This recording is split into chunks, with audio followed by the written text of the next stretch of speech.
فقد قال الله تعالى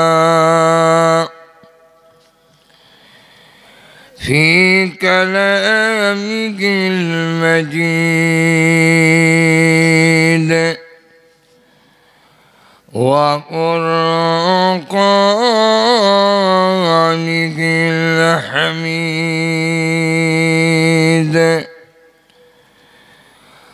أعوذ بالله من الشيطان الرجيم بسم الله الرحمن الرحيم يا أيها النبي قل لأزواجك إن كنتن تردن الحياة الدنيا وزينتها فتعالين أمتعكن وأسرحكن سراحا جميلا وإن كنتن تردن الله ورسوله والدار الآخرة فإن الله أعد للمحسنات منكن أجرا عظيما قال النبي صلى الله عليه وسلم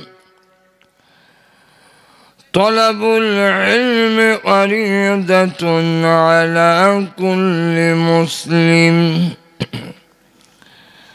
صدق الله العظيم وصدق رسوله النبي الكريم صلى الله على سيدنا ومولانا وعلى آله وأصحابه وسلم صلى الله على سيدنا ومولانا محمد وعلى آله وأصحابه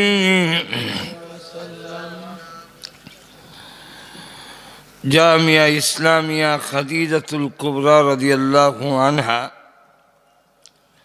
মহিলা মাদ্রাসা জিগলি কর্তৃক আয়োজিত 19তম বার্ষিক ইসলামী মহাসম্মেলনের অত্যন্ত শ্রদ্ধেভাজন সভাপতি মুআজ্জাজ মুকাররম উলামায়ে কেরাম সুধী মণ্ডলী, সর্বস্তরের প্রাণপ্রিয় মুসলমান ভাইরা, পর্দার অন্তরালে অবস্থানরত অত্যন্ত শ্রদ্ধেয় মা বোনেরা, শত কাজ কর্ম ব্যস্ততা থাকার পরেও আজকের মাহফিলে আমাদেরকে যিনি শরীক হওয়ার তৌফিক দিলেন, সেই মহান আল্লাহ পাকের আলিশান দরবারে অন্তরের অন্তঃকরণ থেকে শ্রদ্ধা জড়িত কণ্ঠে শুকর আদায় করছি আলহামদুলিল্লাহ।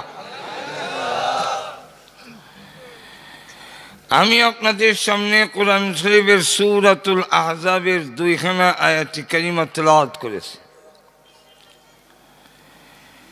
এই আয়াতগুলো যেই জিনিসটা তুলে ধরছেন,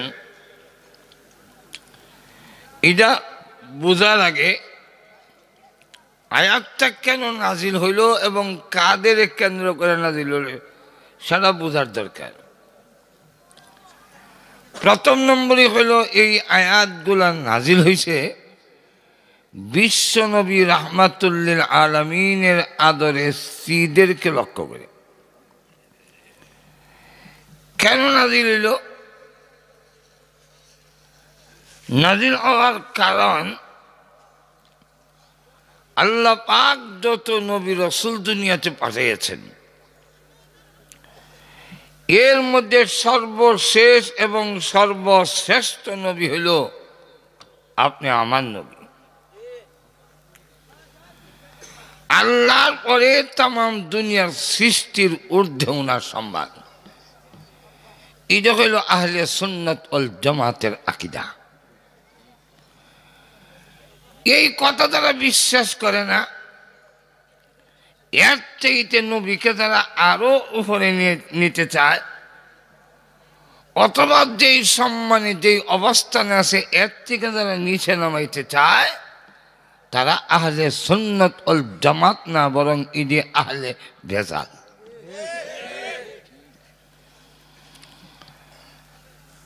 এর চাইতে বাড়াইলে আল্লাহ সমান করতে হবে, আর আল্লাহর সমান নবীকে বানাইলে এটা নবীর ইজ্জত হয় না। আবার দুনিয়ার কারোর সঙ্গে আমাদের নবীর তুলনা হয় না। নবীর সম্মানের সাথে এই পৃথিবীর কোনো নবীরও তুলনা নেই। যাকে যেই জায়গায় রাখার দরকার এই জায়গায় রাখাই সম্মান, এর থেকে বাড়াইলেও হয় না, কমাইলেও হয় না। দুলাভাই যতই আদায় করুক, দুলাভাই তো দুলাভাই। কেউ যদি কথা কয় দুলাভাই আপনি যত আদর করেন আব্বাও করে না, তাই এখন থেকে আপনারা আব্বারে কেন? দুলাভাইরে আব্বা রাখলে এদিকে দুলাভাইয়ের ইজ্জত হইব। দুলাভাইকে দুলাভাইয়ের জায়গাতে রাখতে হবে। তো আপনি আমার নবী, অনেকে মনে করেন মানুষ কইলে ইজ্জত যায়। কেন? আহলে সুন্নাত ওয়াল জামাতের আকীদা বিশ্বাস সমস্ত নবীরা মানুষ ছিলেন, কিন্তু তাদের আকীদা বিশ্বাস নবীরা মানুষ হইলেও নবীরা ছিলেন সকল দোষ থেকে মুক্ত, মাসুম। এখন যদি নবীকে কেউ মানুষ মানে না, এটাও আহলে সুন্নাত না, এটা আহলে ভেজাল। আবার যদি নবীকে দোষে গুণে মনে করে তো এটাও ভেজাল। যারা কয় মানুষ কইলে দাম কমে যাবে, হে আসলে নিজে মানুষ হইছে না, আর মানুষ কারে কয় হে চিনেও না। পাথর কইলেই তো সব পাথরই এক সমান না। রেল লাইনের কিনারও পাথর আছে, জাফলং, কোম্পানিগঞ্জ, ভোলাগঞ্জে এখানে পাথর পাওয়া যায়, বড় বড় পাথর, হয় না? আবার স্বর্ণকারের দোকানেও একটা পাথর আছে, যেটার মধ্যে কোন স্বর্ণ খাঁটি কোনটা ভেজাল ঘষা দিয়ে বুঝে। এটার নাম কি? কষ্টি পাথর। আবার কাবাগরের কোনার মধ্যে একটা পাথর আছে, এটার নাম জানেন? আসওয়াদ পাথর, কালা পাথর। আসওয়াদ পাথর পাথর, কষ্টি পাথর পাথর, রেল লাইনের কিনারে অথবা জাফলংয়ের পাথর পাথর। তাই বললে কি তিনও পাথর এক সমান? আমরা হইলাম ভোলাগঞ্জের পাথরের লাগান, আর সাহাবায়ে কেরাম হলেন কষ্টি পাথরের মতো, আর বিশ্ব নবী হলেন পরশ পাথরের মতো। কাবাগরের কোনার পাথরটার মতো হলো রসুল। কাবাগরের কোনার যে পাথর, এই পাথরে যদি কেউ হালাল টাকা নিয়ে সহি নিয়তে একবার সুমা দেয়, তার গুনাহ সুইসা রাখা বেড়ারে দুধের লাগান সাদা করে জানে। তাই বললে যদি বুলাগঞ্জের হাতর লয়ে চুমা দেয়, গুণা তো মা ওইটুই না, চুরো কাটবো, দাঁতও ভাঙতে পারে। আমরা বললাম বুলাগঞ্জের পাথরের মতো কষ্টি পাথরে ঘষা দিলে যেমন কাটি আর ভেজাল ধরা হলে, ঠিক সাহাবাই কেরাম হলেন কষ্টি পাথরের মতো। অর্থাৎ কে হক আর কে না হক এটা চিনার জন্য মাপকাঠি হইল সাহাবাই কেরাম। আর রসুল হলেন ওই আসওয়াদ পাথরের মতো মানুষ। আসওয়াদ পাথরে সুমা দিলে যেমন গুনার একটা পবিত্র হয়ে সারে, রসুলের সংস্পর্শে যারা সাহাবত গ্রহণ করছে তাদেরকে সুর দেখাইত আল্লাহর শ্রেষ্ঠ ওলি বানাইয়া ছাড়ছে। তো সমস্ত নবীকে আল্লাহ পাঠানির একটা উদ্দেশ্য হইল মেল ফ্যাক্টরি, ওই রকেট বিমান এগুলো বানাবার জন্য না। অনেকে প্রশ্ন করে, যেমন আমাদের মাদ্রাসার মধ্যে অনেকে কিছু সর্দারি করতে চায়, মাদ্রাসার সিলেবাস পরিবর্তন করার দরকার, ইঞ্জিনিয়ার হয় না কেন, ডাক্তার হয় না কেন। আরে বাবা, দেখুন তা আমি একদিন ওই প্রফেসর সাহেবরে কইলাম, আপনাদের ইউনিভার্সিটি থেকে কাজী সাহেব হয় না কেন, হাফেজ সাহেব হয় না কেন, ডাক্তার হয় না কেন, মুহাদ্দিস হয় না কেন, মুফাসসির হয় না কেন, মুফতি হয় না কেন? বলে হ্যাঁ হ্যাঁ, বলে আমরাও এমন হ্যাঁ। আপনি তো মাদ্রাসা শিক্ষার উদ্দেশ্যই বুঝছেন না। মাজুর এখন ঠিক কিনা? নবী রকেট বানালো না কেন, বিমান বানালো না কেন, এ কেন তারা কয় নবী পাঠানির উদ্দেশ্যই এরা জানে না। আচ্ছা কান নবীরা রকেট বানাইবার লেগে আইছে না, ই কাম নবীর না, ই কাম হইল আল্লাহর দেওয়া আকলের। ই কাম কার? আকল। আকল বুদ্ধি যে দিছে আল্লাহ, ইদার বুদ্ধির কাম মাইক আবিষ্কার করা, বুদ্ধির কাম এই কারণ বিদ্যুৎ আবিষ্কার করা, বুদ্ধির কাম বিমান আবিষ্কার করা, রকেট আবিষ্কার করা, এটা বুদ্ধির কাম। কিন্তু নবীর কাজ হইল বুদ্ধি যারা হারে না হিরা।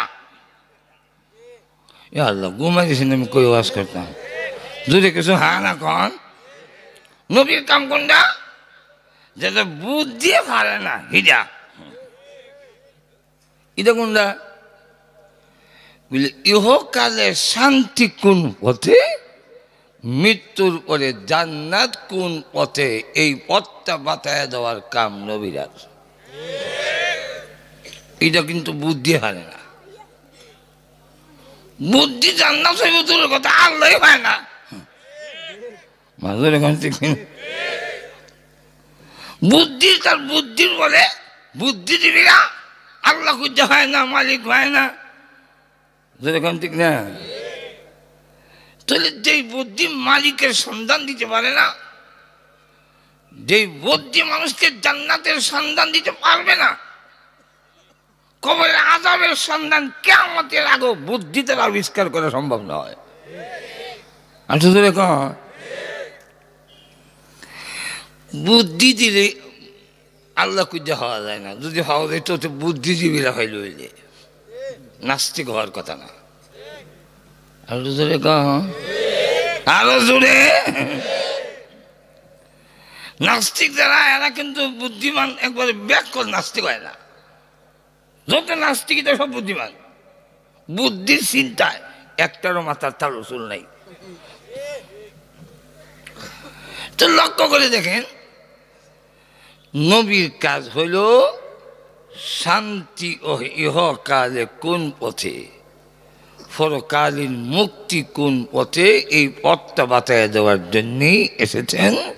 আর যেই মানুষটা ইহকালে শান্তির জীবন পাবে, মৃত্যুর পরে জাহান্নামের আযাব থেকে মুক্তি পাবে, সেই মানুষটার জীবন, সেই মানুষটার লাইফ সাকসেসফুল, সেই মানুষটার জীবন সফল।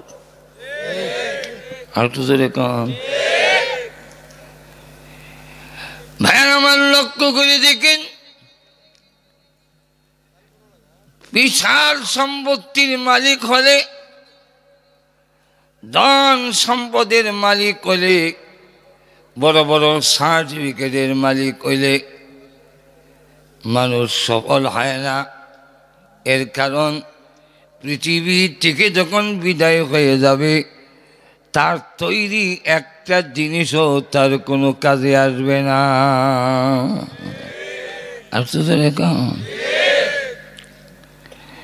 বাংলাদেশের সবচেয়ে বড় লোকটা যখন মারা গেল, তার নাম জহিরুল ইসলাম।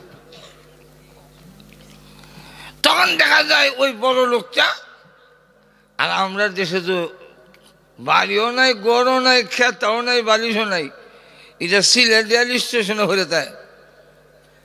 সেই ফকির মিসকিন আর সবচেয়ে বড় লোকটার মধ্যে কোনো পার্থক্য নাই।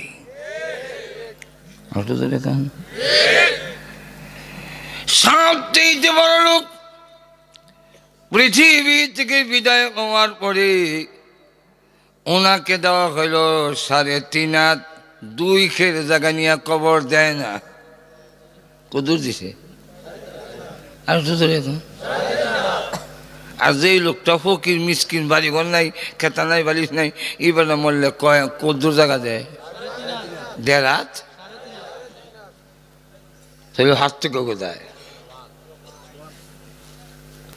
যেই লোকটার নাকি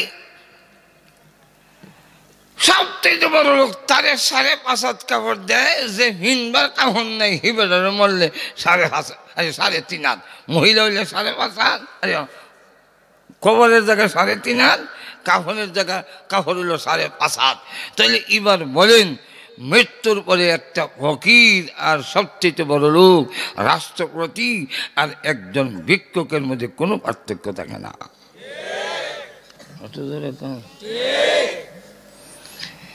তাই আল্লাহর নবী, বিশ্ব নবী রাহমাতুল লিল আলামিন, তিনি দুনিয়ার জীবন গ্রহণ করেন নাই। কেন? আমাদের আসল এই জায়গা নয়, আমাদের আসল জায়গা হলো মৃত্যুর পরের জিন্দেগি, হলো আসল জিন্দেগি।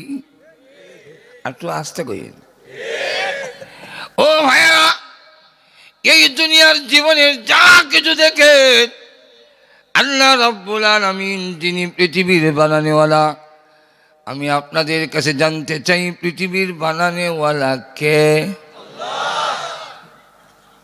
একমত তো? বানানেওয়ালা বলতেছে পৃথিবীর যা কি বুকের সামগ্রী দেহ সব দুকা, সব কি? ওয়ামাল হায়াতুদ দুনিয়া ইল্লা মাতাউল গুরুর।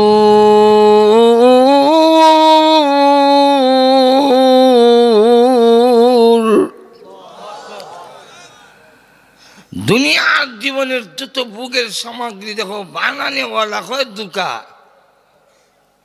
এরপরেও যারা ইদার লেখা ভাগল, কত বড় ব্যাকল মাঝের কিনা। দোকা কিভাবে? দোকা কারে করে? যারা দেখতে দেখা যায়, বাঁচতে পাওয়া যায় না, ঠিক তেমনিভাবে দুনিয়া দেখতে দেখা যায়, চক্ষু বন্ধ করলে আর কিচ্ছু পাবেন না। আর তো 2 নম্বর আল্লাহ বলেন, ওয়ামা হাযিহিল হায়াতুদ দুনিয়া ইল্লা লাহওয়ুন ওয়া লাইব ওয়া ইন্নাদ দারাল আখিরাতা লাহিয়াল হায়াওয়ান লাউ কানু ইয়া'লামুন।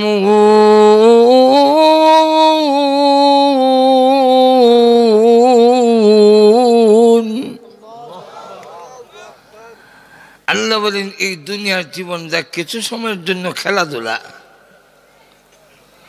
ছোট বাচ্চারা খেলে, ছেলেরা হয় জামাইয়ের অভিনয় করে, মেয়েটা বউয়ের অভিনয় করে। দুলা বালু দিয়ে কুরমা ফুলাও ফাঁকায়, ফেক দিয়ে ছড়া ভিজা বানায়। সুলান লাল মাদিয়া ইন্না তরকারির মধ্যে মরিচ দেয়। হাতকালি বিভিন্ন কালি দিয়ে উলা দিয়া গড় বানায়, উপরে হাতা দিয়া ছানি দিয়া। এটা হইল তার বাসফালার গড়। হাওয়ার মধ্যে কতগুলো দুলাবালু জমায়া তাহাইয়া হাও সরাই যায়, এটা হইল তার দালান কোটার গড়। ঠিক না?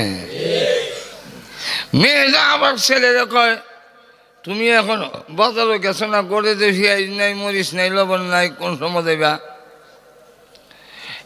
হ্যাঁ, আবার কত ব্যাগ দাও, বাজারও যাই। একটা কাগজ হেরা হাতে দিলে এই দিক দিয়ে গুইরা কত হাতা উঠাই না দিয়া হয় না, বাজার করে আইছি। মাথাটা গরম হয়েছে, সরকারে যে কিতাব বুঝলো পেঁয়াজ মরিচের দাম অত বাড়াইলো কইতাছে। বড় ছেলেটারে বিদেশ হারাইছিলাম, একটা বছর হইল, একটা হো হারাইল না। কি এর হুড়া হারাইত? অভিনয়ের বউয়ে কয়, হাত মুখ দইয়া খাও। কই হানিটা দয় না, এমনি কতখান মুহূর্তা ভাইয়া দইছে, এটার নাম দইছে। এরপরে হাতার মধ্যে যখন কথা খাওয়ান দেয়, দোলা বালু আগে ঢোকা, হ্যাঁ মুখের কাছে নিয়ে যে মজা হয়েছে। আমরা কি কোন মজা হয়েছে? মজা কি খাওয়ার আগে না পরে? এটা তো খাইছি, না তো মজা হইতো কিটা। ইদারে কবি দশমুদ্দিন একটা কবিতা লেখছেন বনভোজন। দুলা বালুর কুরমা ফুলাও আর সে কাদার পিঠে, ধুলা বালুর কুরমা ফুলাও আর সে কাদার পিঠে, মিছামিছি খেয়ে সবাই বলে বেজায় মিঠে। এই দুনিয়াটা সব মিছামিছি খাওয়া গেল। 2 3 নম্বর হইল, 1 মিনিটের কোনো ভরসা নাই। ঠিক না? আরো জোরে, যেখানে আপনার জিন্দেগির ভরসাই নাই, আপনি বুক করবেন কিভাবে? আরেকটু জোরে গান। আল্লাহর নবী, বিশ্ব নবী, রাহমাতুল লিল আলামিন দুনিয়ার জীবন গ্রহণ করে নাই। নবীজির টার্গেট হলো পরকালের জীবন, ইহকালের জীবন। আল্লাহ রাব্বুল আলামিন ইচ্ছা দিয়েছেন কোন জিন্দেগি নিবেন। পরকালের জিন্দেগি শুরু হবে, আর মরণ হবে না। 2 নম্বর হলো, পরকালের জীবনে জিন্দেগিতে কোনোদিন ডায়াবেটিস হবে না, কারণ বাংলা হলো বহুমূত্র। ডায়াবেটিসের বাংলা বহুমূত্র। জান্নাতের ভিতরে বহুমূত্র থাকবে, দূরের কথা মতই নাই। হেলে কোনোদিন বদ হজমি হবে না। যত ইচ্ছা আপনি বুক করতে পারবেন। আল্লাহ নবী তাই বলেন, প্রভু গো, বুক বিলাসের জন্যে আমি ইহকালের জীবন গ্রহণ করলাম না, পরকালের জিন্দেগি গ্রহণ করেছি। পরকালের জীবন রসুল গ্রহণ করেছেন। রসুল বুক বিলাস চাইলে ইচ্ছা মতো করতে পারতেন। কন্যা নবী আমার গরিব না, অভাবী আসিল না, অভাবী। আল্লাহ পাক মেশকাতের হাদিসে উল্লেখ করছে, ও নবী, আপনি যদি বলেন এই দেখেন মক্কার পাহাড়, সবগুলো স্বর্ণ বানিয়ে দেব, কত নেবেন? রসুল তার জবাবে কয়, মাবুদ, এগুলো তো শেষ, আমি নিমু, গ্রহণ যেদিন করুম এদিনই মরণ, ভার হয়ে থাকবো জায়গাত, আমি না মুখা খবর এখন ঠিক কিনা। প্রভু না না, আমি চাই একবেলা পেট ভরে খাবো, তখন শাকারা তোমার শুকুর গুজারি করব। আর একবেলা উপাস থাকবো, তখন সাবারাং আমি তখন ধৈর্য ধরব। অর্থাৎ খাইয়া না খাইয়া দুনো অবস্থায় যদি তোমার শুকুর আদায় করতে পারি, তবেই হব আমি প্রকৃত বান্দা। আর যারা খাইতে পারলে আলহামদুলিল্লাহ, না খাইতে লোক হয় না উজবিল্লা, প্রকৃত শুকুর গুজার বান্দা না। ভাইরা চুরির জন্য বলতেছিলাম, আল্লাহ নবী অভাবী না। যেই নবীর কথা বললে গাছ থেকে আপনা আপনি খেজুর পড়ে। হযরত আলী বলেন, আমি ক্ষুধার্ত অবস্থায় রাস্তা দিয়ে হাঁটতেছি, এমনি তাকায়া দেখি আল্লাহ নবী আমাকে লক্ষ্য করে বলেন, আলী রে, প্রচন্ড শীতের মধ্যে তুমি কেন আড়াআড়ি করো? হযরত আলী বলেন, হুজুর, আমি ক্ষুধার্ত, এই জন্যে রাস্তায় হাঁটি। নবীজি বলেন, আলী, তোকে দেওয়ার মতো একটা খেজুরও আমার নাই, তবে তুমি ক্ষুধার্ত, তোমাকে কি দেই? ওই যে খেজুর গাছ দেখা যায়, তার কাছে গিয়ে বলো, আমি মুহাম্মদ পাঠাইছি তোমার খেজুর দেওয়ার জন্যে। হযরত আলী রাদিয়াল্লাহু আনহু বলেন, আমি খেজুর গাছের কাছে গেলাম, গিয়ে দেখি খেজুর থাকবে দূরের কথা, হাতাই ভালো করে নাই। আমি গাছকে লক্ষ্য করে বললাম, বিশ্ব নবী পাঠিয়েছেন আমাকে খেজুর নেওয়ার জন্য, খেজুর দাও। বলতে দেরি হয়েছে, প্রতিটি ঢাল থেকে তাজা তাজা খেজুর জমিনে পড়তে দেরি হয় না। আমি একটা খেজুর উঠাইয়া মুখে দেই, আর একটা আমার ক্রুশের মধ্যে জমা করি। আরো ৩-৪ জন সাহাবী দেখলাম রাস্তা দিয়ে হাঁটতেছে। জিজ্ঞাসা করলাম, কেন? তারও জবাব দিল, ক্ষুধার্ত পেটের খিদায়। বললাম, আমার কাছে যথেষ্ট খেজুর আছে, নিয়ে খাও। আমরা সবাই পেট ভরে খাইলাম। নবীজি আসলেন, এসে বলেন, আলী, সবগুলো খেজুর খেয়ে ফেলেছ নাকি আরো বাকি আছে? না গো নবীজি, সব খেতে নাই, এখনো আমার কাছে জমা আছে। আল্লাহ নবী বলেন, আলী রে, বাকিগুলো বাড়িতে নিয়ে যাও, আমার হাতে মারে এইগুলা দিয়ে দিও।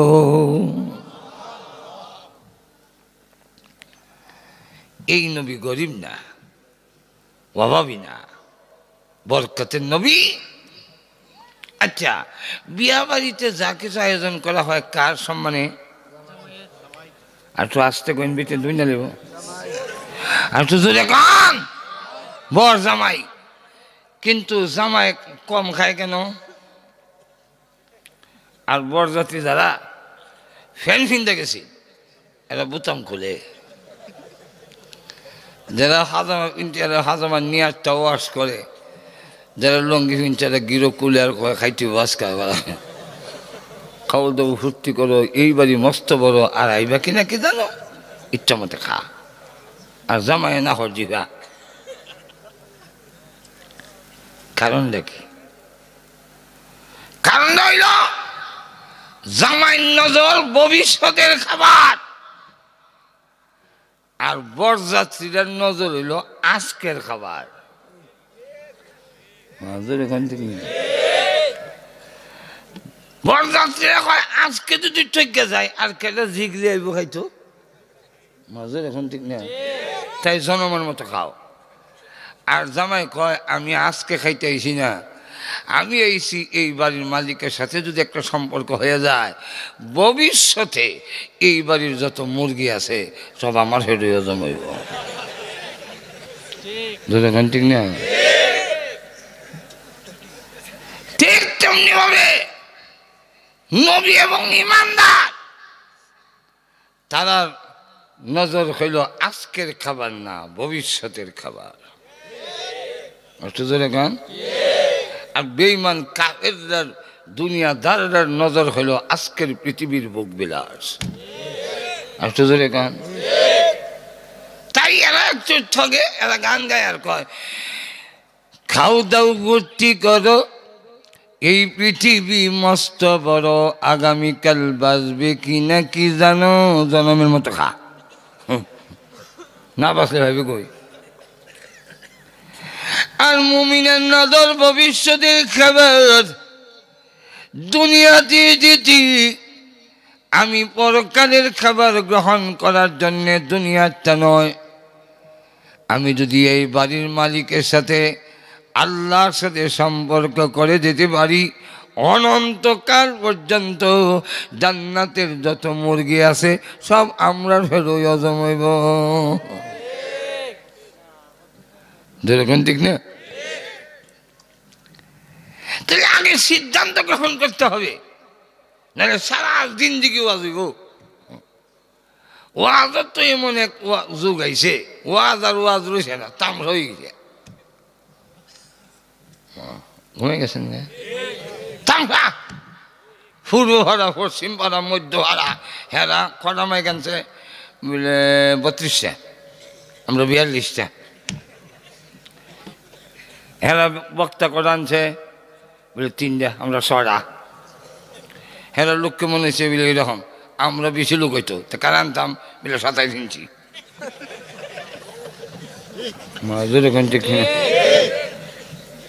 কানা ল্যাংরা লুলা সব ভক্ত গেছে। যেটা আগে ফেরিঘাট আছিল,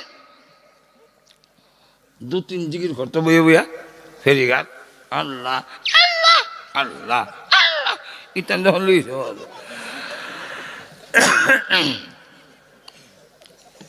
এমনকি মানুষের রুচি কত নষ্ট হয়েছে। 7 বছর 6 বছরের শিশু বক্তাই না ওয়াজনে, কিটা করবো 7 বছর গাইবি বিলাই দিছে, এর বাহিনী হয়েছে গাইবি, এর বাহে হেরে দিয়ে ব্যবসা করে, হের জিন্দিগিটা শেষ। ঘুমাই গেছেন কেন? আমার কথা আপনারা গুছা হইতেছেন না? অসুবিধা লাগতেছে? এখন বাস্তবতা যাই, 2 ঘন্টা যদি ওয়াজ হয়, 2 আয়াত নাই, একটা হাদিসে নাই, কিন্তু 8-10টা গান, সঙ্গীত, গজল, এমন গজল আর গান মমতাশীল। মাজুর এখন ঠিক না, আপনারা জিগলি নাই কিন্তু আছে নাই, এমন তাল তুলে শুনবালি রে তরুলতা, কেন কসনা মনির কথা। মাজুর এখন ঠিক না, আরে জঙ্গলেতে আবার এ হইতে পারে, হেরা হইতে পারে, এটার নাম ওয়াজ। মাজুর এখন ঠিক না, শুধু খালি তামসা। আগে সিদ্ধান্ত গ্রহণ করেন, দুনিয়া নিবেন না আখিরাত নিবেন। মাজুর এখন ঠিক না, আরো জোরে বলেন, দুনিয়া নিবেন না আখিরাত নিবেন, এটা আগে সিদ্ধান্ত ঠিক করেন, তাহলে ওয়াজে কাম হইব, না কোনো কাম হইতো না। মাজুর এখন ঠিক কিনা, আমি যদি সিদ্ধান্তই নিতে না পারি, আমার যদি সিদ্ধান্তই তাকে দুনিয়া চাই, তাহলে তো হাজারো ওয়াজ করলে কোনো কাম হইতো না। যে আখিরাত নেয় না, ওয়াজ করলে কোনো কাম হইব, বিলাই ওয়াজ করলে কাম হইব, ওই বিলাই। এই যে মাছবাজি, আজকের আমাদের দাওয়াতি মেহমান হযরত মাওলানা আজিজুল ইসলাম জালালি সাবরে খাওয়াবার জন্যে মাছবাজি করছি রে বিলাই। ফলের জিনিস খাইলে কবিরা গুনাহ, সাবধান, কবিরা গুনাহ করলে জাহান্নামে আল্লাহ গর্ত দিয়ে বাইরে বলে বিলাই খাইস না। আপনার এই ওয়াজ না মনে হয় বিলাই মাছবাজি খাওয়া ছেড়ে দিব, খেনে ফরকাল নাই। মাজুর এখন ঠিক কিনা, কুত্তারে যদি ওয়াজ করেন হেরে কুকুর 11 মাস তোরে বাড়িতে ভাই, 1 মাস তোরে বাড়িতে পাই না, কই যাস? আমি জানি তুই কই যাস। তুই যাস গা তোর গার্লফ্রেন্ডের সাথে, কুকুরনির সাথে। এইভাবে গার্লফ্রেন্ডের সাথে ঘোরাঘুরি করা শক্ত বড় গুণারে কুত্তা।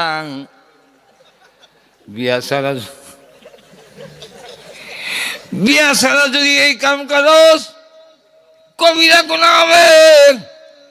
ফেরেশতারা জাহান্নামের গুর্দ দিয়া তোরে পিটাবে। সাবধান, গার্লফ্রেন্ডের সাথে ঘুরবি না।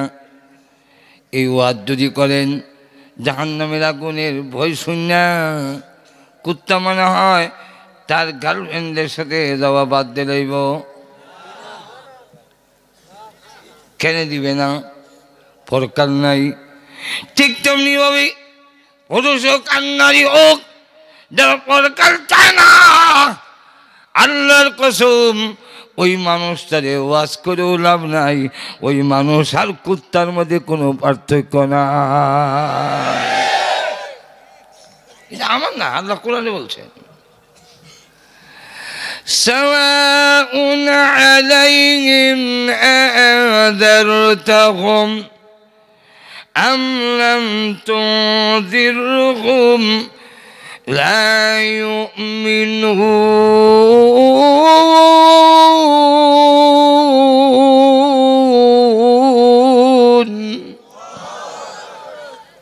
হে নবী, যারা পরকাল বিশ্বাস করে না ওরে ভয় দেখান আর না দেখান সেম, বরাবর সাওয়া। এখন ঠিক কিনা? আর যারা আখিরাত গ্রহণ করতে চায় তারা দুনিয়ার যে কোনো ত্যাগ চিৎকার স্বীকার করে অভাব অনটন আসলেও আসুক, আমি দুনিয়ার জীবন গ্রহণ করব না, আখিরাত বাদ দিতে পারবো না। আসলে কম এই জন্যে সত্যিকার আল্লাহ রসুল সাল্লাল্লাহু আলাইহি ওয়াসাল্লাম শানে নুজুল কইলাই, নাহলে ফজরের আগে শানে নুজুল শেষ হইতো না। জোরে কোন ঠিক না? তো রসুল করিম সাল্লাল্লাহু আলাইহি ওয়াসাল্লাম যেহেতু দুনিয়ার জীবন তিনি গ্রহণ করেন নাই, বুক বিলাসের জন্য আখিরাত গ্রহণ করছে। নৌকা পানি ছাড়া যেমন চলে না, জোরে কোন ঠিক না? পানি ছাড়া নৌকা চলবো? আচ্ছা জোরে কোন? ঠিক তেমনি হবে দুনিয়া ছাড়া আমরা চলতে পারবো না। কিন্তু পানি যদি নৌকার ভিতরে ঢুকে যায়, এই নৌকা যেমন ডুবে ধ্বংস হয়ে যায়, দুনিয়া যদি মানুষের ভিতরে ঢুকে যায়, এই মানুষটার জিন্দেগি ধ্বংস হয়ে যায়। তো আল্লাহ নবী ইচ্ছাকৃতভাবে বুক বিলাস তিনি গ্রহণ করেন নাই, একটাকেও তিনি রাখতেন না, শেষ করে দিতেন।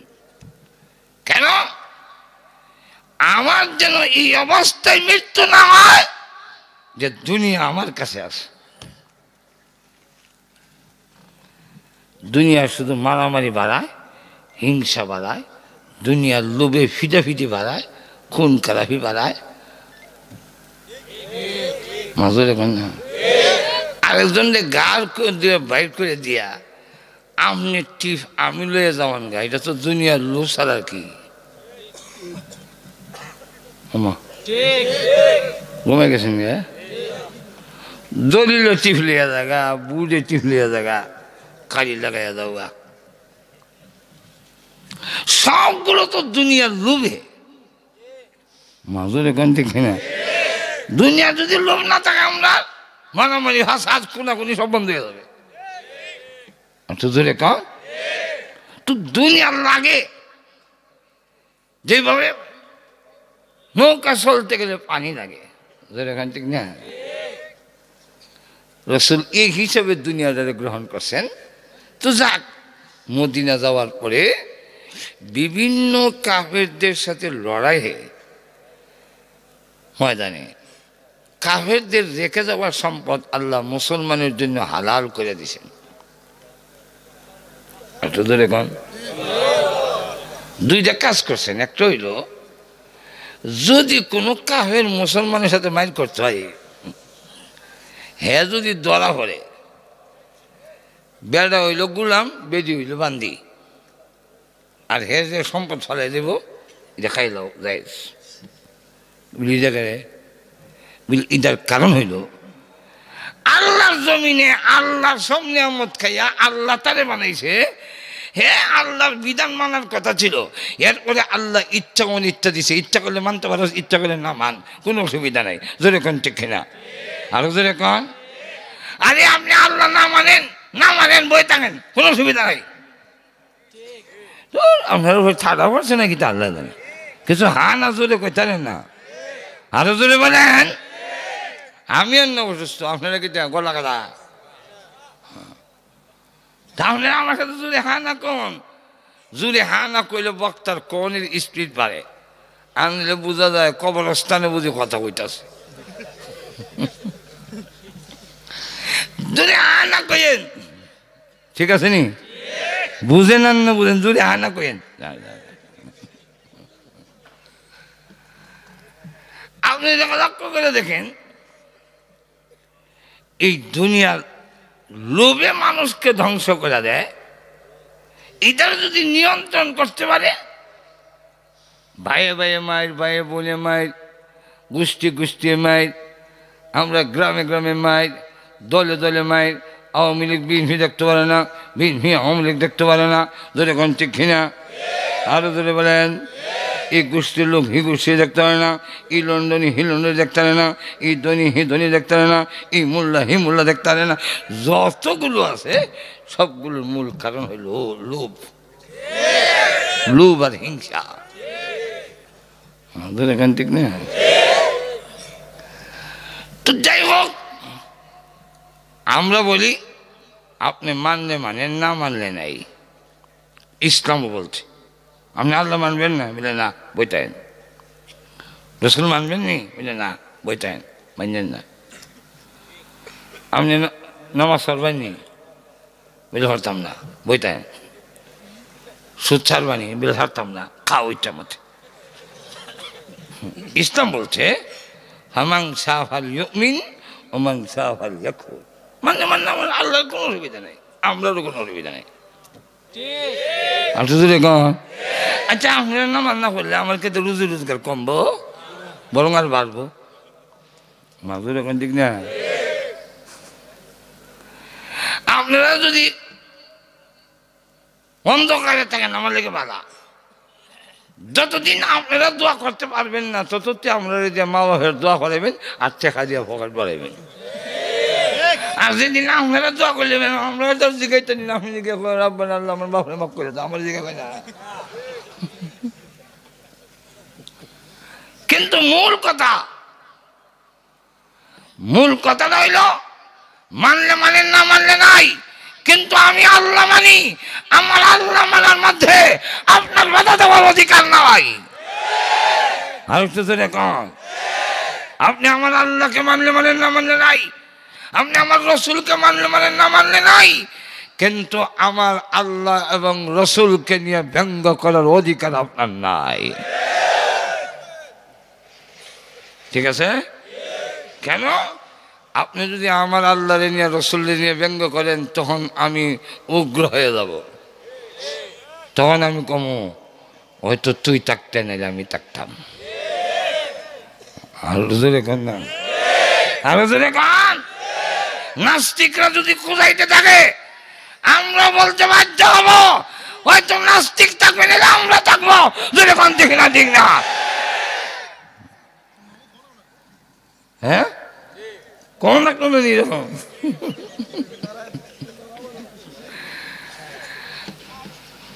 ঠিক তেমনি হবে ইসলাম বলছে আবু জাহেল আবু লাহাব বা মানিস না, কোনো অসুবিধা নেই।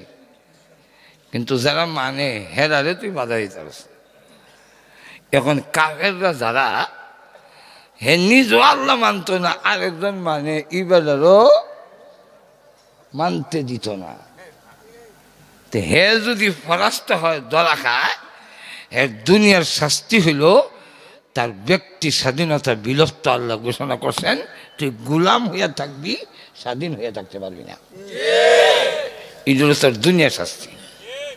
আর তুই যাতে ভালো হয়ে যাবে এটা খেলা খাইব, তুই খাই যাচ্ছে না, যা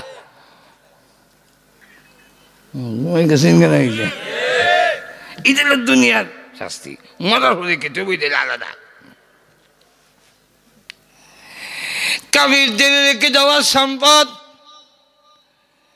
মুজাহিদদের মধ্যে যুদ্ধে অংশগ্রহণ যারা করেছে তাদের মধ্যে যখন বিতরণ হয়, এতে গিয়া অনেকেরই স্বাচ্ছন্দ্যতা এসেছে, ও বাপ মোটামুটি কিছু দূর হয়ে গেছে। কিন্তু নবী একটা অংশ পান, আল্লাহ বড় অংশ রেখেছেন নবীর জন্যে। কিন্তু দেখা যায় নবীর ঘরের কোনো পরিবর্তন নাই। আগে যেমন চুলায় আগুন ধরত না, এখনো তাদের চুলায় আগুন ধরে না। আল্লাহ নবীর চুলায় আগুন নাই, রুটি হয় না। নবীর বন্ধকে যা পায় সেটা গরিব দুঃখীর মধ্যে নবী বিতরণ করে দেন। নবীর পবিত্র স্ত্রীগণ একত্রিত হয়ে আল্লাহ নবীর কাছে একটা প্রস্তাব দিলেন, ইয়া রাসূলুল্লাহ, ইয়া হাবিবাল্লাহ, আল্লাহ নবী গো, অন্য অন্য মুজাহিদদের অভাব দূর হয়েছে, মোটামুটি পুরানা হইল তোরা হয়েছে। 3 বার খেতে না পারলেও দিনে একবার হইল খাওয়ার ব্যবস্থা হয়েছে, কিন্তু নবীজির ঘরে এখন পর্যন্ত কোনো খাবারের ব্যবস্থা হয়নি। ওগো নবীজি, আমাদেরকে একটু যদি সুযোগ দিতেন, টাকাগুলো গরিব মিসকিনের মধ্যে বিতরণ না কইরা যদি আমাদেরও দিতেন, আমরা একটু স্বাচ্ছন্দ্যে 4টা ডাল ভাত ডেলি খাইতে পারতাম। ওই সময় তো ডাল ভাত না, একটু খেজুর গোস্ত রুটি গেলা। আল্লাহ নবী তখন রাগ করে ফেললেন। নবী তখন বলেন, দুনিয়া তো দেখা যায় আমার ঘরের ভিতরে ঢুকে গেছে, আমার স্ত্রীগণ তারাও যখন দুনিয়ার বুক বিলাস চায়, তাহলে তো বোঝা গেল আমার স্ত্রীগণও দুনিয়াদার হয়ে গেছে।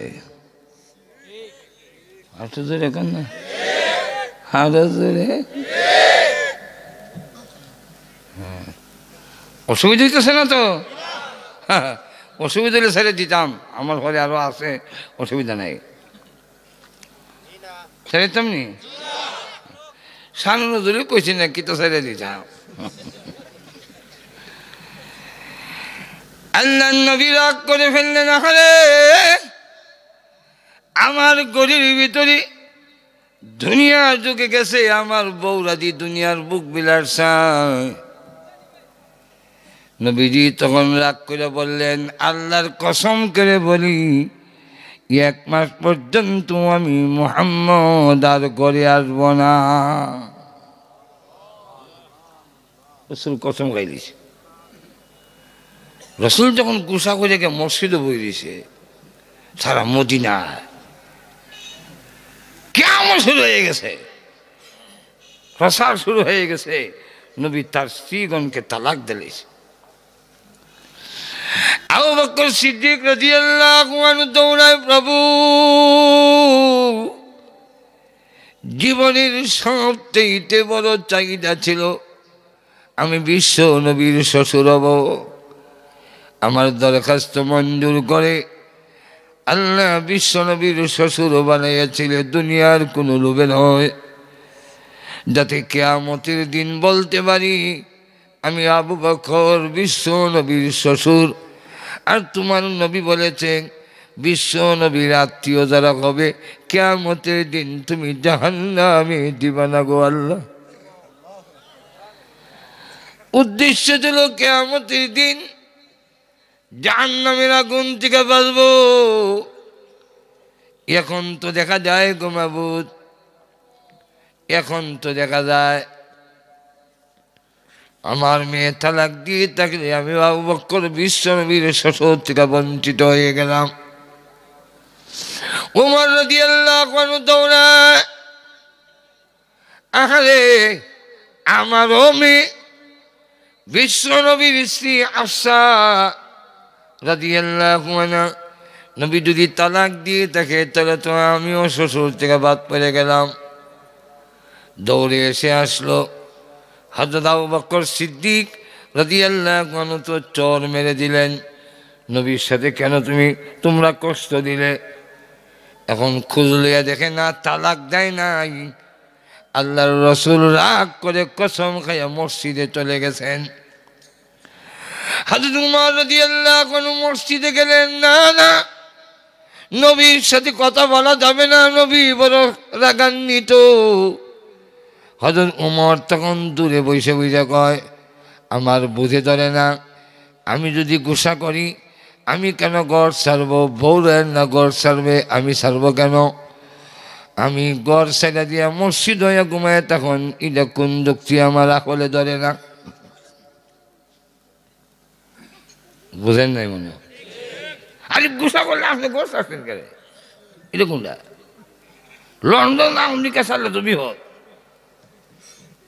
হ্যাঁ যদি সেরকম আইতাম না, আইস না যা দেখে আর ডুববা লেগেছ না। আমরা দেশে তো ডুববা লেগে দেয়, আদর হলে আনে। আপনি দেবেন কেন? গুসা করলে ঘরে থাকবেন।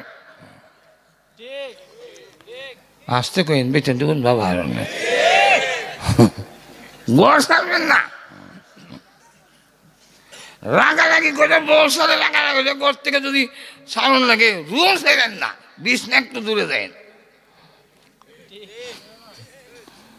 রুম ছাড়লে বিপদ ঘটার সম্ভাবনা আছে, অ্যাক্সিডেন্ট করতে পারে। আমার মন গড়ে কথা না, তাফসীরে মারিফুল কোরআনে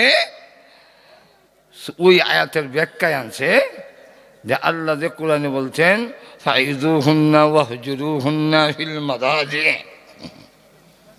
যাক, তো হযরত উমর নিজে নিজে কয় বইয়া বইয়া ধরে ধরে, আমার বুঝে ধরে না, রাগ করে আমি কেন ঘর থেকে যাব? মহিলা দিতে পারে, আমার বউ দিতে পারে, আমি রাগ করে দিতাম কেন? আর আমরার মেয়েরা তো ভালো আছেন, মদিনায় আসার পরে রুখে ফেলেছে। মদিনার মেয়েরার নিয়ম, স্বামীর উপরে কর্তৃত্ব করতে চায়। অনেক এলাকার মহিলারা আছে, এখানে বিয়ে করলে এই মহিলা চায় নেতৃত্ব তার হাতে নিয়ে দিত। সব ব্যাংকে কখন দিত না, অসুবিধা আছে। আমার লক্ষ্য করে দেখেন, মদিনার মহিলাদের এই একটা নিয়ম, স্বামীর কর্তৃত্ব চায়। হযরত উমর বলেন আমরা মক্কার মেয়েরা ভালো ছিল, মদিনায় আসার পরে মদিনার মহিলাদের আসরে ফেলেছে। এই ভাষণ শুনিয়া রসুল যে বই দিয়েছি, রসুলের হাসি উঠতেছে। রসুল হাসি দিয়ে উমর এই লেকচার দিলে কিছু আমার নিতালবা করো, আমি আল্লাহর নবী, আমি কসম খাইছি, আমি কসম ভেঙে নমুখা করো, 1 মাস পুরা হইতে হবে।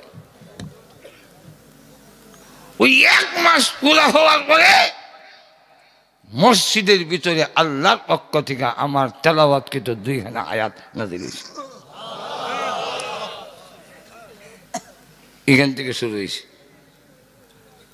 আয়াত নাযিল হয়ে, কি হে নবী আপনার স্ত্রীদেরকে জানাই দিন সিদ্ধান্ত গ্রহণ করার জন্য, কোনটা নিবে? দুনিয়া নিবে নাকি আখিরাত নিবে? আরো জোরে মানে নেককার মহিলারা তো আখিরাত চায়, নেককার পুরুষরা আখিরাত চায়, যেরকম ঠিক কিনা? আল্লাহ বলেন এ নবী জিজ্ঞাসা করেন, ইয়া আইয়ুহান নাবিয়্যু কুল লিআজওয়াজিক ইন কুনতুন্না তুরিদনাল হায়াতাদ দুনিয়া ওয়া যিনাতাহা ফাতাআলাইনা উমাত্তিউকুন্না ওয়া উসাররিহুকুন্না سراحا جميلا। হে নবী আপনি তাদেরকে জিজ্ঞাসা করেন তারা দুনিয়া এবং দুনিয়ার চাকচক্য চায় কিনা। যদি চায় দেখেন না হাতা আলাই না উমাত্তের কন্যা মুখ বিলাসের সামান দিয়া উসার রেহ কন্যা সারাহান জামিলা, সুন্দরভাবে তাদের বিদায় দেয়া দেন। যাজ্ঞা হাজুর এখান থেকে না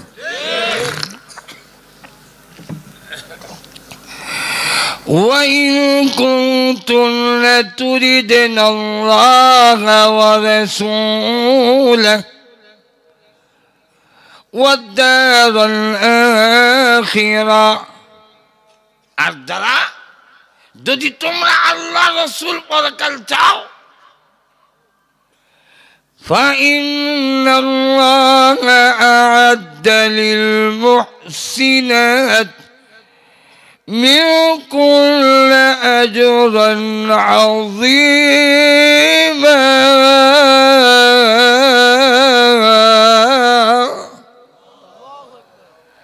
আর যদি তোমরা আল্লাহ এবং রাসূল পরকাল চাও তাহলে সেই সমস্ত নেককারিনী মহিলাদের জন্যে আমি আল্লাহ মহান পুরস্কার তৈরি করেছি। মহান পুরস্কার হইল কমের পক্ষে 10টা পৃথিবীর সমান জান্নাত আমি তাদের দান করব। তাহলে ইহকালের জীবনে যদি আপনি সুখের জিন্দেগি কাটাইতে চান, ধন সম্পদ সবকিছু হওয়ার আগে আপনার একটা নেককার বউর দরকার।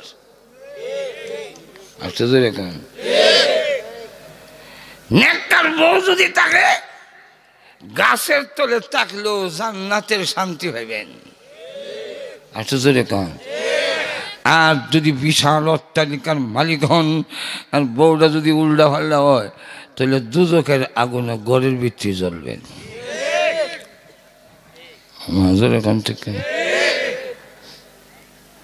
নেককার মহিলা কারে কয়? আল্লাহ নবী 3টা গুণের কথা বলছেন। যেরকম কয়টা? নম্বর 1, যেই মহিলারে হুকুম দিলে মেনে নেয়, হুকুম দিলে। আর যেই মহিলা কয় বাদ দাও না, করলে একাই তারও না, তোমার হাত পাও কি তার ছাড়া পড়ছে না, এটা নেককার নাই। মাঝের এখান থেকে না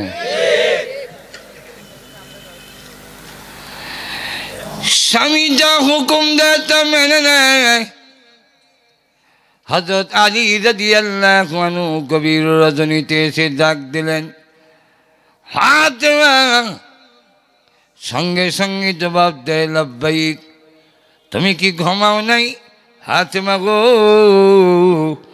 ঘুমন্ত মানুষ প্রথম ডাকে জবাব দিতে পারে না। না, আমি ঘুমাই না।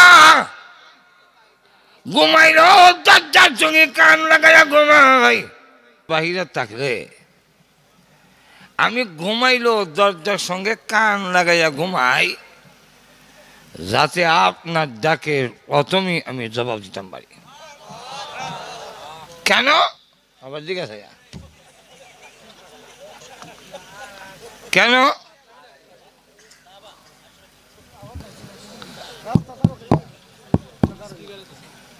নাই কুদ্দুর যে দিছে যায় না, ভালো করে দাও। হ্যাঁ,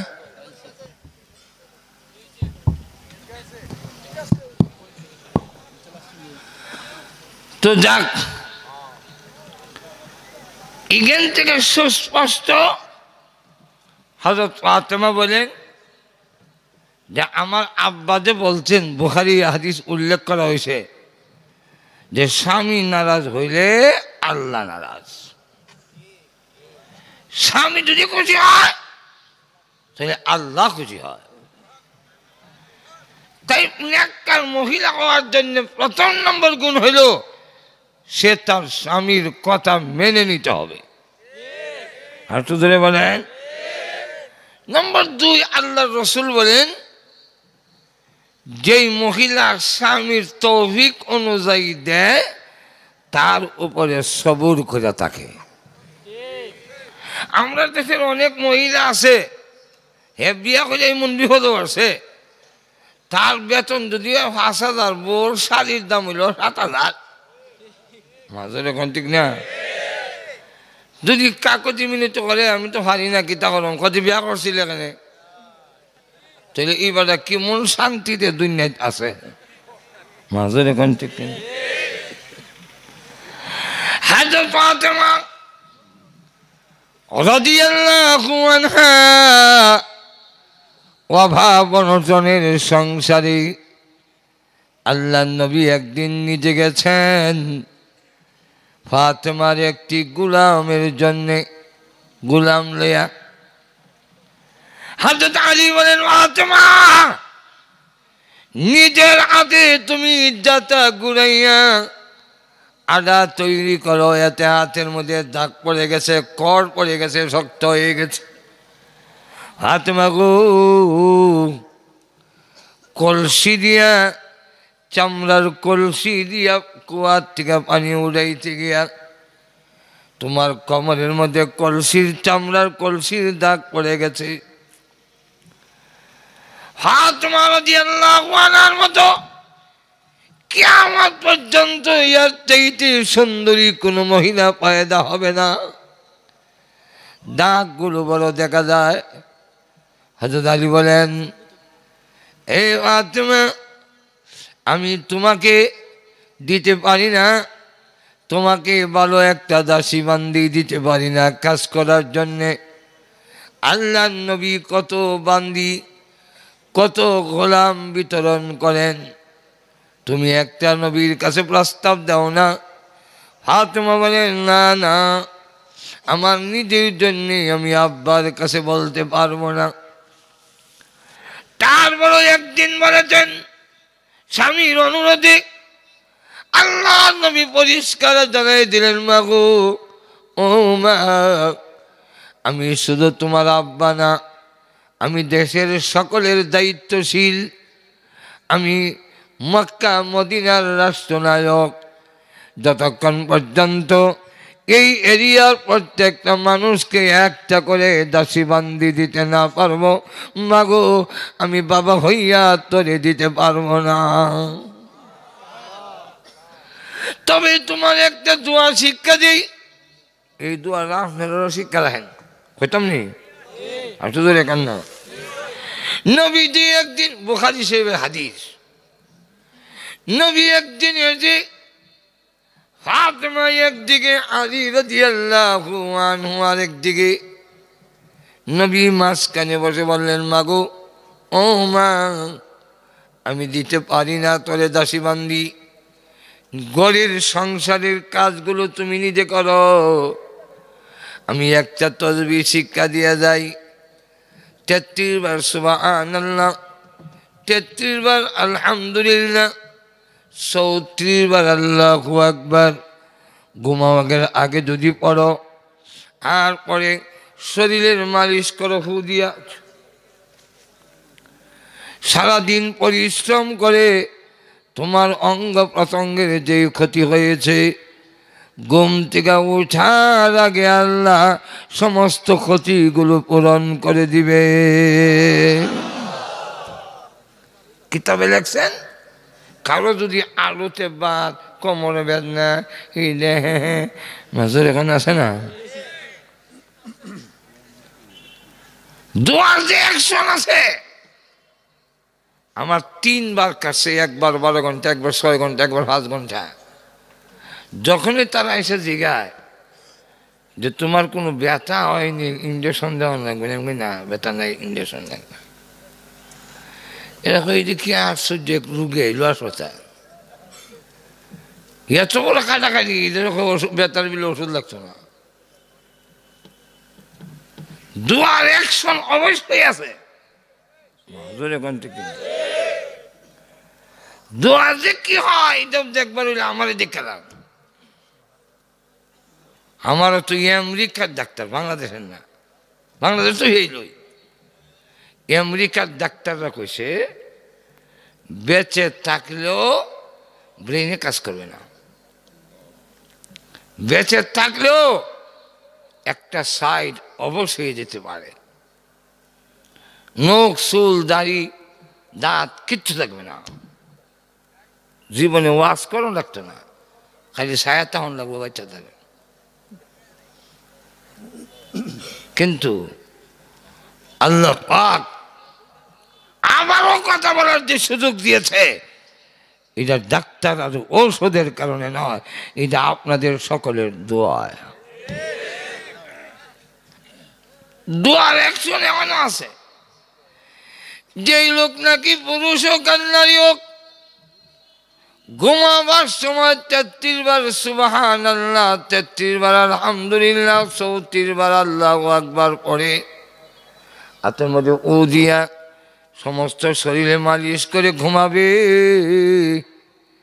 ঘুম থেকে উঠার আগে আগে আল্লাহ সমস্ত শরীরকে পরিপূর্ণ চাঙ্গা করে তারে উঠাবে। বাতের ব্যথা, অমুক ব্যথা, হন্দা ব্যথা কিচ্ছু থাকবে না। আল্লাহ নবী ফাতেমা, এই দোয়া তাসবিহ তোমারে দিয়ে গেলাম। ২ নম্বর লাভ হলো, এই তাসবিহ পড়ে যদি তুমি ঘুমাও, শত শত দাসী বান্দি কাজে লাগাইলে যে সওয়াব হইতো, এর চাইতে বেশি সওয়াব আল্লাহ তোমারে দান করবে। এরপর একদিন নবীজি ফাতেমার বাড়িতে গেলেন। দরজার সামনে দাঁড়িয়ে বলেন, মা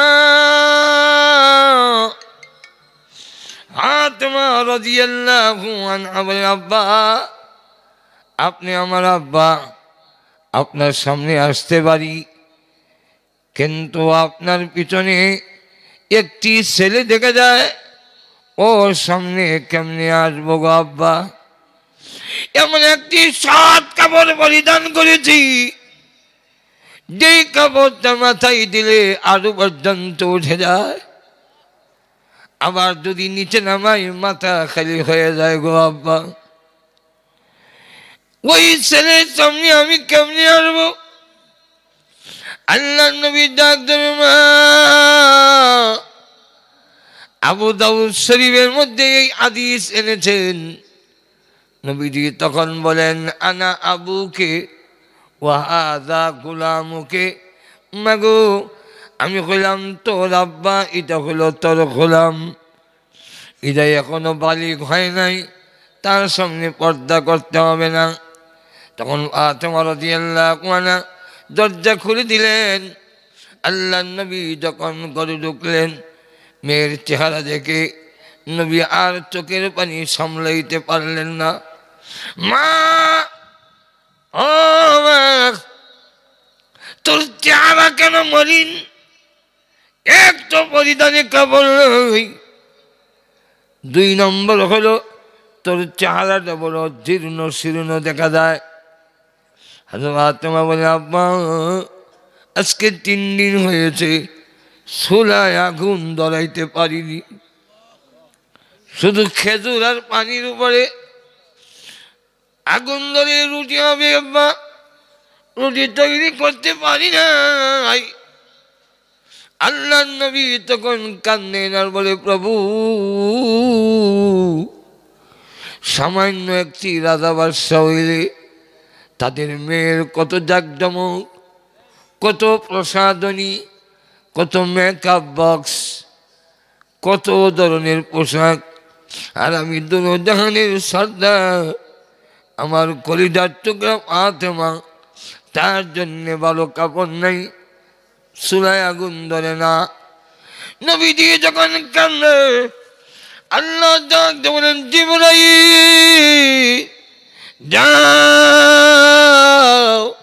আমার নবীর কানে কানে গিয়ে বলো, তার মেয়ে অভাব অনটনের পরেও কোনোদিন স্বামীর সাথে খারাপ আচরণ করে না, কোনোদিন বেপরদা হয় না, কোনোদিন কমপ্লেন দেয় না।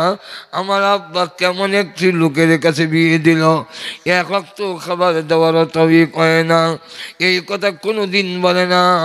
এই জন্যে আল্লাহ খুশি হইয়া নবী গো আপনার মেয়ে ফাতেমাকে আল্লাহ জান্নাতের মহিলাদের সর্দারনি বানাইয়া দিয়েছে। নেককার মহিলারা স্বামীর কাছে তার চাহিদার অতিরিক্ত চাপ দেয় না, স্বামীর যে ইনকাম আছে তার উপরে সবর করে থাকে। মাঝের এখান থেকে বরং আরো কি কই জানিনি, কিতাবে উল্লেখ করে দিয়েছে অসংখ্য অগণিত ঘটনা। ওই দিকে আমি যাব না, কারণ আজকের মাহফিলের বিশেষ আকর্ষণ হযরত মাওলানা আজিজুল ইসলাম জালালি এখন এখানে মওজুদ আছেন। উনিও ওয়াজ করতে হবে, রাত বেশি হয়ে গেলে সমস্যা হবে, এই জন্যে আমি বেশি লম্বা করব না। হামনাকার মহিলাদের নিয়ম হলো বিয়ের পরে স্বামীকে জানায়া দেয় আমার ভরণ পোষণের জন্যে, আমার বুক বিলাসের জন্যে সাবধান, আপনি কোনোদিন চুরি ডাকাতি করবেন না, দুর্নীতি করবেন না, সুদ খাইবেন না, ঘুষ খাইবেন না, যা রুজি হয় তার ডাল ভাত খেয়ে জীবন যাপন করব। যদি রুজি না হয় উপাস থাকবো, যদি রিজিকে না থাকে পানি খাইয়ে থাকবো। তথাপি আপনি আমার জন্যে কোনোদিন হারাম পথে যাইয়েন না। মেয়েটা যখন এই কথা বলে দেয়, পুরুষ যতই অন্যায় করুক ওই মহিলার উপরে বর্তাবে না, আর না হয় মহিলাও তার অংশীদার হয়ে যাবে। মহিলা বলে দেয় যান গো যান, যা রুজি করতে পারেন কইরেন, হারামের পথে যাইয়েন না। আর স্বামী যতক্ষণ পর্যন্ত বাহিরে থাকে স্বামীর জন্য দোয়া করতে থাকে, প্রভু গো সমস্ত বিপদ আপদ থেকে এই লোকটা সংসারের দায়িত্ব নিয়ে বের হয়ে গেল। লোকটা চলে গেল কোথায়? লন্ডন, আমেরিকা, চলে গেল কুয়েত, কাতার, সৌদি আরব। লোকটা চলে গেল মাঠে হাতে কাজে, বিভিন্ন মিল ফ্যাক্টরিতে সংসারের ভরণ পোষণ করার জন্যে। রব্বুল আলামিন তোমার দরবারে দরখাস্ত, আমার স্বামীকে তোমার কুদরতি হাত দিয়ে ধরে ধরে হেফাজত কইরো। এমন নেককার মহিলাদের ইতিহাস টানতে গেলে রাইত পাইব। এর মধ্যে একটা মহিলা, এমন মহিলা আছে সে বিয়াতে রাজি হয় না, জমিদারের মেয়ে। কেন? তো নেককার ছেলে যদি না পাই তো স্বামী গ্রহণ করে তার বিপদ হরম। কিয়ামতের দিন স্বামী স্ত্রী দুজন একজন আরেকজনের আঙ্গুল ধরে জান্নাতে যাবে যদি দুজন নেককার হয়। তুই একদিন তার দাসীবান দিলে কয় দেখোস না একটা দরবেশ নেককার ছেলে পাওয়া যায় কিনা। বান্দি তালাশ করতে করতে এক লোকরে আনছে বলে মেয়েটা জিগায় আপনি কি আমারে বিয়ে করবেন? ছেলে কয় আপনি কি আমারে গ্রহণ করবেন? জমিদারের মেয়ে, আমি ফাইলে খাই নিলে অবস্থায় ঘরে খাট পালাং থাকবো দূরের কথা, খেতাই নাই, আপনি কি আমাকে গ্রহণ করবেন? মহিলা দেখো এমন ছেলে তো তালাশ করতেছি বেটা, তাইলে আপনি রাজি হইলে আমি রাজি।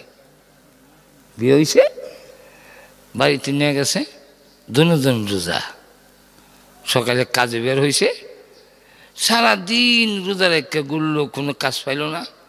আসরের নামাজের পরে মরুভূমি বালুর মধ্যে বইয়া হাত তুলে কান্দে, প্রভু আমার স্ত্রী আমার জন্য অপেক্ষায় আছে, রোজা রেখেছে, আমিও রোজা, সারাদিন কিছু পাইলাম না গো মাবুদ, দিলা না কোনো রিজিক। ও মাবুদ অন্য সময় দিলে দিস না, দিলে নাই, আজকে কিছু দাও না। নতুন বিয়া করছি, বউ বইছে ইফতার করত, এইভাবে যখন কান্না শুরু করছে, আল্লাহ নতুন বউর কাছে আমার বেইজ্জত করো না। এমনি দেখে আসমান থেকে স্বর্ণের এক বড় সাক্কা টুকরা একটাই বসে যাই। বউ খুশি, স্বর্ণের সাক্কা পাইলে কার বউ খুশি না হয়? জিগাই তো না করতে কানছেন, জিগাইলে যদি আবার ধরা পড়ে তখন দেখা যায় ওই মহিলা যখন নিয়ে আইছে, মহিলা জিগায় সারাদিন কাম কাজ কইরা এত বড় স্বর্ণের টুকরা তো তোমার হওয়ার কথা না, এটা কই হয়েছ? তখন বেলা কয় দোয়া করছিলাম আসমান থেকে পড়ছে। মহিলা খুশি হইয়া রাখনের কথা না। মহিলা কয় এই স্বর্ণের টুকরা লইয়া আবার জাকাত যাও। তো কী করবো, এটাকে যাওয়ান যাবো মালিক বলিছে ফেরত দিতাম। কয় না না, সেখানে গিয়ে আবার তুমি বলবে। কি বলবো? বলবো আল্লাহ এত রোজা রেখে নামাজ পড়ে কঠোর সাধনা করে যা কিছু জমাইছি আখেরাতে খাওয়ার জন্য, সেই জমা করা জিনিসটিকে যদি তুমি দিয়ে থাকো, এই পরিমাণ মৃত্যুর পরে তুমি কম দিবে আর বলবে দুনিয়াতে খাইলে সব এটা কম দিলাম, এরকম যদি হয়ে থাকে তুমি নিয়ে যাও, আখেরাতে জমা করা জিনিস ভেঙ্গে দুনিয়াতে খাইতাম না। চিন্তা করেন নেককার কারে গো। তো আবার গেছে গা, প্রভু বয়ে রাখে না,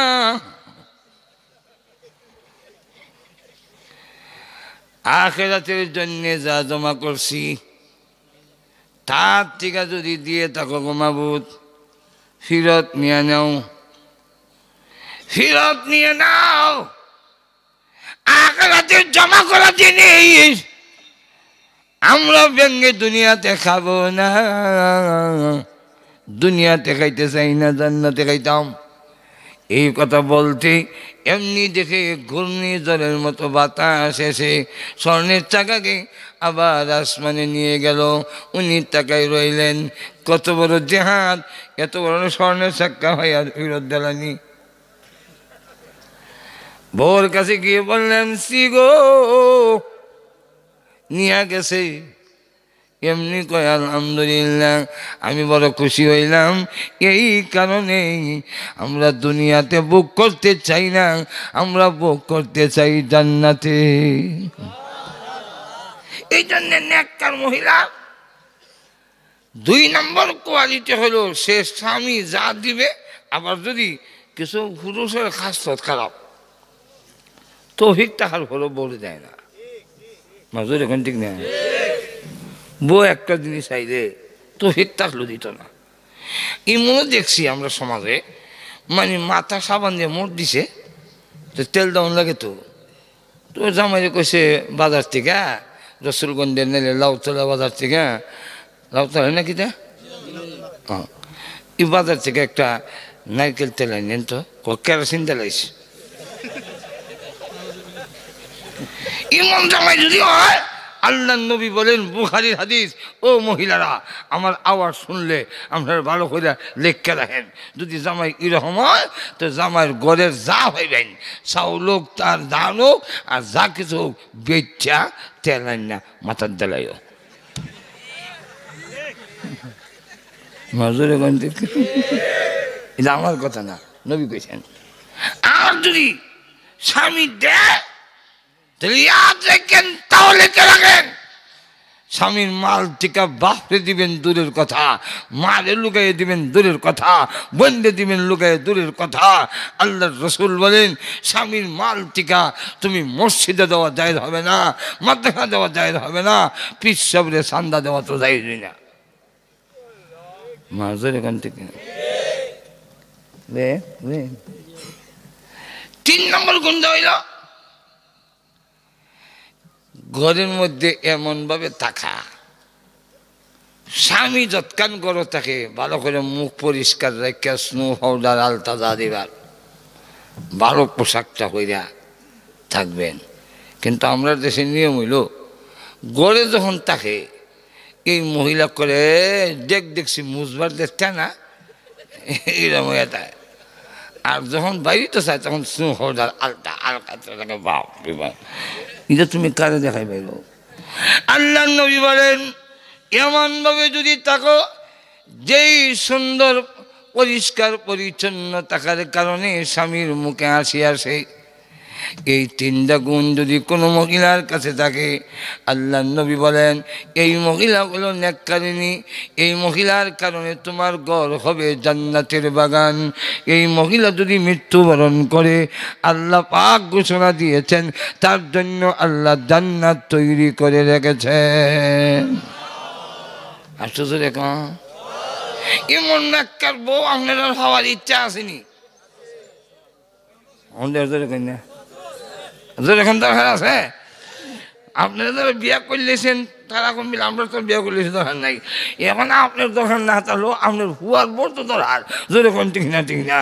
যেমন এমন নেককার মহিলা যদি চান, তাহলে অবশ্যই এটা কলেজ মার্সিটির থেকে তৈরি হয় না, এর জন্য তৈরি হওয়ার দরকার খাদিজাতুল কুবরা মহিলা মাদ্রাসা।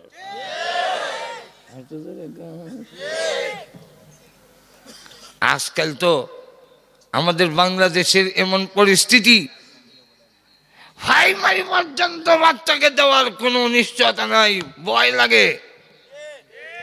আশ্চর্য কম, যেই বাংলাদেশে শ্রেণীকক্ষে চতুর্থ শ্রেণীর মেয়ে 10টা হয়, আমি বাবা হইয়া আমার মেয়েকে এমন জায়গায় কেমনে দিতাম? আশ্চর্য কম।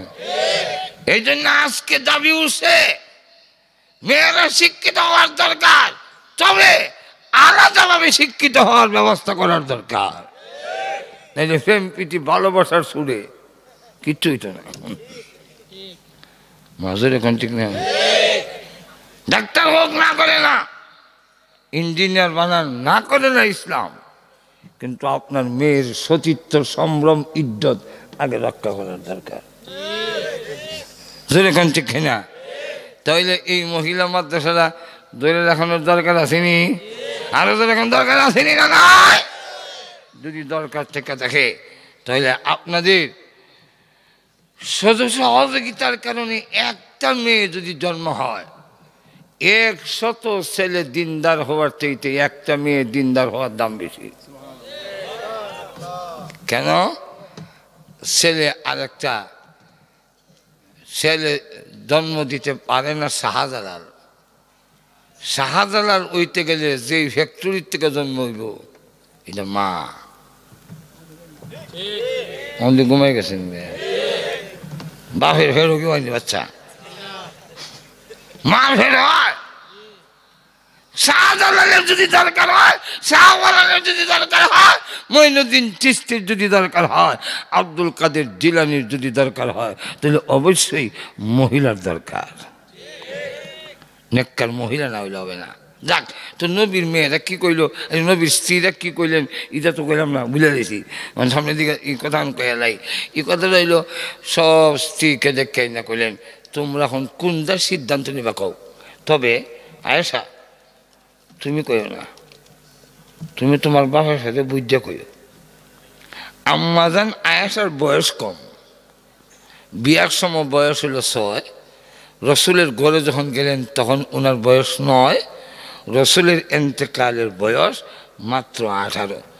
আল্লাহ রসুলের সাথে বয়সের মিল নাই, রসুল রাজি ছিলেন না, কিন্তু জিবরাইল ছবি দেখাইয়া রুমালদা ঘুরে আনছে, নেন তো চিনেননি। রসুলকে আমি চিনুম করতে কই আবু বকর সিদ্দিকের মেয়ে। আচ্ছা ভালো আছে, কেটেছে মিলে আপনার স্ত্রী। এই দেখি আমার সাথে যখন মিল নাই বয়সের, কোন মাতালার এলো কাম হইতো না। আল্লাহ জান্নাতে আয়েশাকে আপনার কাছে বিয়া করাই দিলেছেন, সেটা মাতালার কাম হইতো। কারণ দেখিতে এই মেয়ের দরকার কি, মেয়ের দরকার হইল ভবিষ্যতে আপনার উম্মতের মধ্যে যারা মহিলা হবে, এরা আপনার ঘরের হাদিসগুলো কেমনে হোসাইব, এর জন্য আয়েশাকে আল্লাহ নির্ধারণ করেছেন। তাই হযরত আবু হুরায়রার পরে সবচেয়ে বেশি হাদিস বয়ান করেছেন আম্মাজান আয়েশা সিদ্দিকা। আবু বকর, উমর, উসমান, আলী তারাও যখন বিপদে পড়তো মাসলার লেগে আয়েশার কাছে আইতো। তো আয়েশা সিদ্দিকা তুমি পরে কইও, তোমার বয়স তো কম, কম বয়সের মেয়েরা তো সাজনের প্রতি আকর্ষণ বেশি, তুমি পরে কইও তোমার বাপরে দিকে।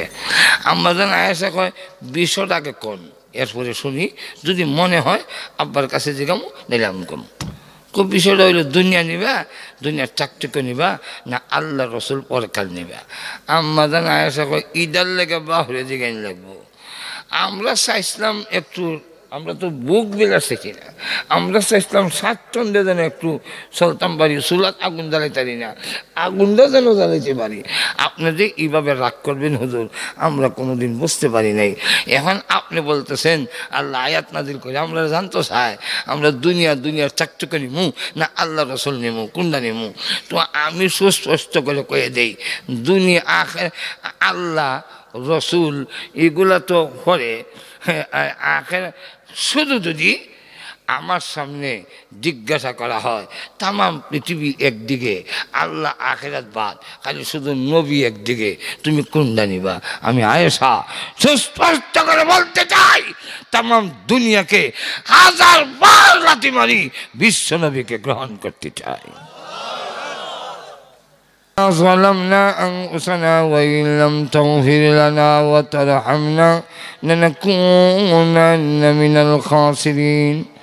رب العالمين সারা জীবনের গুনার বোঝা মাথায় নিয়ে গুনার উপরে লজ্জিত আর শর্মিন্দা হয়ে আলিমুনা মানি সাদাদারিওয়ালা মুরব্বি নিয়ে নওজোয়ান ভাইদের নিয়ে আল্লাহ আমি গুনাহগার মুসাফির অবস্থায় হাত বাড়াইলাম, মেহেরবানি করেও আমাদের জিন্দেগির গুনারে মাফ করে দাও। রব্বুল আলামিন জানি না হয়তো আজকের এই মুনাজাত আমাদের জন্য জীবনের শেষ মুনাজাত, মৃত্যু আসার আগে আগে মেহেরবানি করে আমাদের মাফ করে দাও। রব্বুল আলামিন তুমি যদি মাফ না করো আমাদের যাওয়ার আর কোনো জায়গা নাই। রব্বুল আলামিন আমাদের স্ত্রী সন্তানরে তুমি মাফ করে দাও। রব্বুল আলামিন আমাদের মধ্যে যারা অসুস্থ তুমি সুস্থ করে দাও, সকল বিমারীকে সেবা করে দাও। আয় আল্লাহ আজকের এই মাহফিলের আয়োজন যারা করেছেন, শোনার জন্য যারা এসেছেন, দান খয়রাত যারা করেছেন, মাবুদ গো সকলের জন্য এই মাহফিল কিয়ামতের মাঠে নাজাতের উসিলা বানাইয়া দে। আয় আল্লাহ তাআলা এই মহিলা মাদ্রাসায় তুমি কবুল আর মঞ্জুর করো, যত জরুরত আছে গাইবে খাদানাত থেকে পুরা করে দাও। রব্বুল আলামিন সমস্ত মাদারিসে কওমিয়ারে তুমি কবুল করো। আয় আল্লাহ তাআলা জিগলি পুরুষ মাদ্রাসা, আল্লাহ এই মাদ্রাসা তুমি কবুল করো, যত জরুরত আছে গাইবি খাজানাত থেকে পুরা করে দাও। আয় আল্লাহ আমাদের পক্ষ থেকে লাখ কোটি দুরুদ সালাম সোনার মদিনা পৌঁছাইয়া দাও।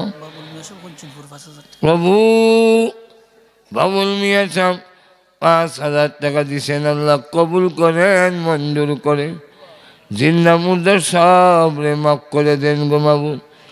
ও মাবুদ যত মুর্দারা কবরে ঘুমাইয়াছেন সকলের কবর আযাব মাফ করে দাও। বিশেষ করে আমরা রাত বাড়াইলাম, জানি না কার মা নাই কার আব্বা নাই, আল্লাহ আপনার মা বাবার কবরে আযাব দিও না, মা বাবার কবরে জান্নাতের বাগান বানাইয়া দাও।